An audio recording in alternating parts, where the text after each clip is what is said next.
नमस्कार साथियों। 1947 में जब देश आज़ाद हुआ, देश की बंटवारा हुई, एक वर्ग पाकिस्तान बना और दूसरा वर्ग में हिंदुस्तान था। उसी के वक्त जब हिंदुस्तान में मुसलमानों की रहने की जब आज़ादी मिला तो वो सुरक्षित रहा, लेकिन जब पाकिस्तान में हिंदुओं की रहने की आज़ादी खोजा गया तो उन्हें मार मार कर हिंदुस्तान भेजा गया। इसकी बस मैंने इतिहास में पढ़ा है। दूसरा घटना 1990 में जब कश्मीरी हिंदुओं को रात के समय ये कहा गया कि या तो कश्मीर छोड़ दो या अपना धर्म परिवर्तन कर लो, नहीं तो उसकी बहू बेटियों के साथ अपनी शादी रचा लिया जाएगा। इस तरह की घटनाएं हुई हैं और ये सबको पता है, बाकी मैंने नहीं देखा है। इस तरह की घटनाएं केरला में भी हुआ और मैंने नहीं देखा, लेकिन जब बांग्लादेश देखा तो हमें यकीन हुआ कि सारी घटनाएं हुई और हमें क्यों नहीं विश्वास करना चाहिए। इस तरह की सवाल जब युवक ने किया तो मौलाना समेत सारे प्रवक्ताओं ने सिर्फ इस बात से डिने कर लिया कि हिंदुस्तान में भी मुसलमान को के साथ अन्याय होता है। देखते हैं आगे, हकीकत तो सबको पता है। विपक्ष से सवाल है सर, हम लोग 1947 तो देखे नहीं, इतिहास पर है। हम कश्मीर फाइल्स मूवी जरूर देखे लेकिन हकीकत नहीं देखे। हमने केरला स्टोरी मूवी भी देखी लेकिन हमने हकीकत अपनी आंखों से नहीं देखा। लेकिन आज हम बांग्लादेश को देखकर हम ये क्यों नहीं कहते हैं कि जो कश्मीर में हुई वो हकीकत थी? हम ये क्यों नहीं कहते हैं कि जो केरला में हुई वो हकीकत थी? हम ये क्यों नहीं कहते कि 1947 में जो दंगे हुए थे उसमें हिंदू समाज, खासकर हिंदू, जैन, बौद्ध, सिख सारे लोगों का कत्ल हुआ था? कब पाकिस्तान का निर्माण हुआ था? नहीं, मुसलमान का क्यों?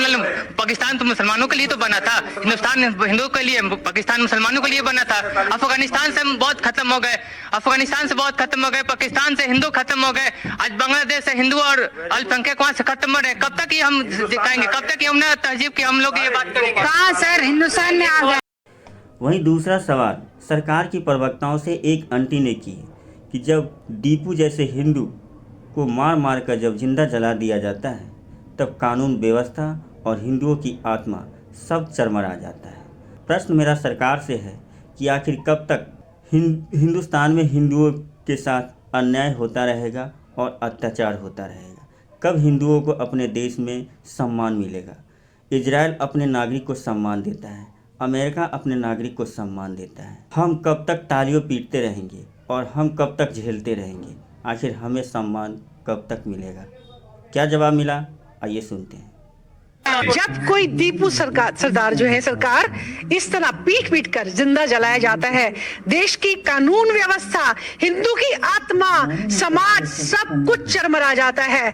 मेरा प्रश्न आपसे है, आखिर कब हिंदुस्तान हिंदुओं की सम्मान देगा? इजराइल अपने नागरिक को सम्मान देता है, अमेरिका अपने नागरिक को सम्मान देता है। हम कब तक ताली पीटेंगे? कब तक जलेगा हमारा हिंदुस्तान का हिंदू? बड़ा सवाल है।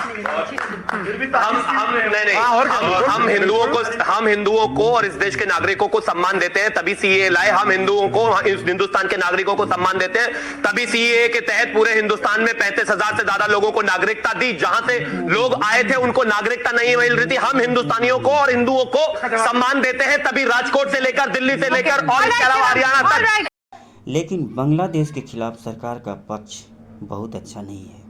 आप उनके साथ तो सख्ती कर ही सकते हैं। ठीक है, आगे बढ़ते हैं, बाकी पब्लिक पे छोड़ देते हैं। सवाल अब सारे ऑडियंस का सवाल विपक्ष और मौलानाओं से है। देखिए अगला सवाल। तो दोस्तों, अब सबसे अंतिम और प्रमुख सवाल पे पहुंचते हैं।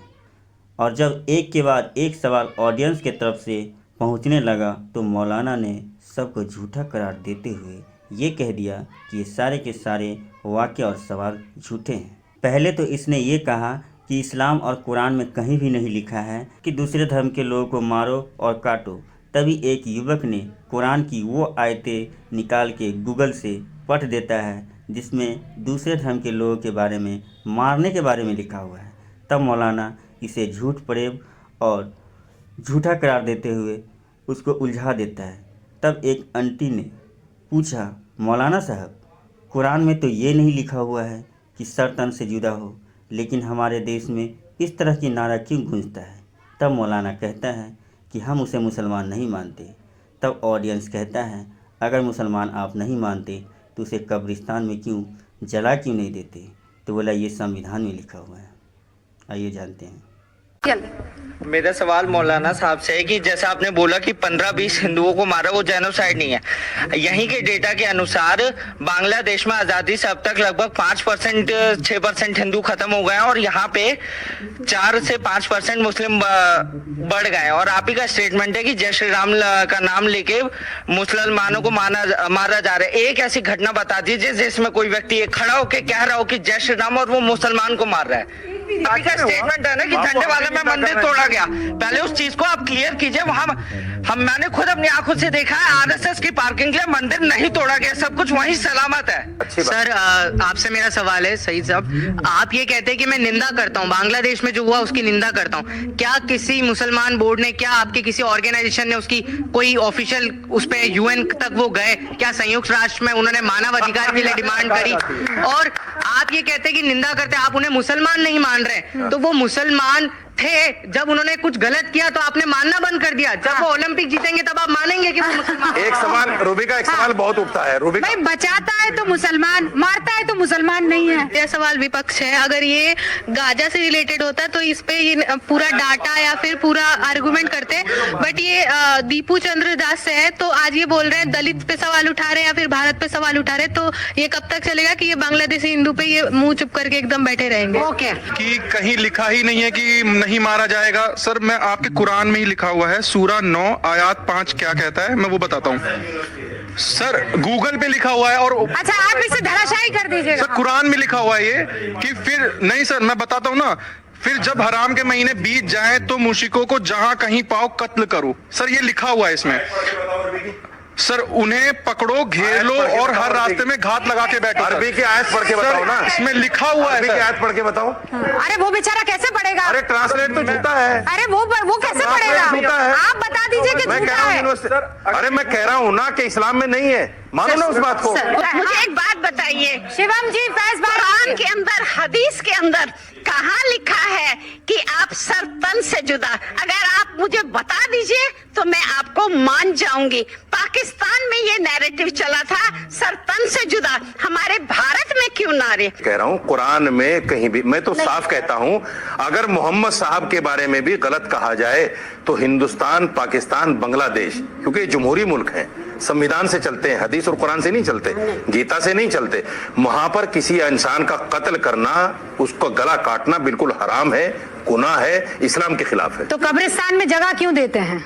दफन क्यों करवाते हैं? संविधान कहता है। हाँ? ये संविधान कहता है। नहीं क्यों? अरे आप जब मुसलमान मानते ही नहीं तो जला दीजिए ना उसे। मैडम संविधान को हटा, जलाइए ना, क्यों नहीं संविधान से क्लोज हटा दो। नागरिकों के लिए, आतंकवादियों के लिए नहीं, उसके साथ जो चाहे कर सकते हैं। अच्छा सुनिए एक मिनट, बड़ा सवाल है। मैं कह रही हूँ ये जो जितने भी आतंकी पकड़े जाते हैं, ये मरते हैं, इनके जनाजे में इतनी भीड़ क्यों निकलती है? वो जला तो फिर जन्नत नहीं जाएगा। मैं जवाब दे रहा हूं। तो जला के खत्म करो, उसके टुकड़े टुकड़े करो, समंदर में डाल दो। ये तो नहीं करते हो, दफन उसको कब्रिस्तान में करोगे और कहोगे मुसलमान नहीं है। मैं दे रहा हूँ ना जवाब। जितनों को फांसी की सजा हुई, कोर्ट ने खुद कहा कि ये जिस धर्म के हैं उसी धर्म से। तो आप तो कहते हैं कि वो धर्म है ही नहीं। कोर्ट ने कहा ये आप तो कहते हैं उसका कोई धर्म है नहीं। अब इस वीडियो और डिबेट का सबसे अंतिम क्लिप मैं आपको दिखाता हूं, जिसमें कट्टर कांग्रेसी और विपक्षी समर्थक सतीश केसी ऐसा जवाब दिया है कि सारे मुल्ला मौलाना विपक्षी सबकी हड्डी गल जाने वाली बात है। आप थोड़ी सी देखें और मजा लें। दिखाई देने चाहिए हमें कि सारे मुस्लिम इकट्ठे हैं और कह रहे हैं कि ये गलत कहा जा रहा है हमारे बारे में। सर तन से जुदा करना नहीं लिखा हुआ, आप दिखाई तो दें। ये लोग जो कट्टरपंथी लोग हैं, ये जो आप पूरे कॉन्टिनेंट का नाम अब रख दीजिए कट्टरवाद कॉन्टिनेंट। इस तरह के लोगों को आप ज्यादा तवज्जो देंगी ना, ये देश बर्बाद हो जाएगा। बाल के रख दीजिए। दोस्तों ये वीडियो आपको कैसी लगी हमें कमेंट में ज़रूर बताएं और इस वीडियो को ज़्यादा से ज़्यादा शेयर करें। तब तक के लिए जय हिंद, जय भारत। चैनल को सब्सक्राइब जरूर कर लें।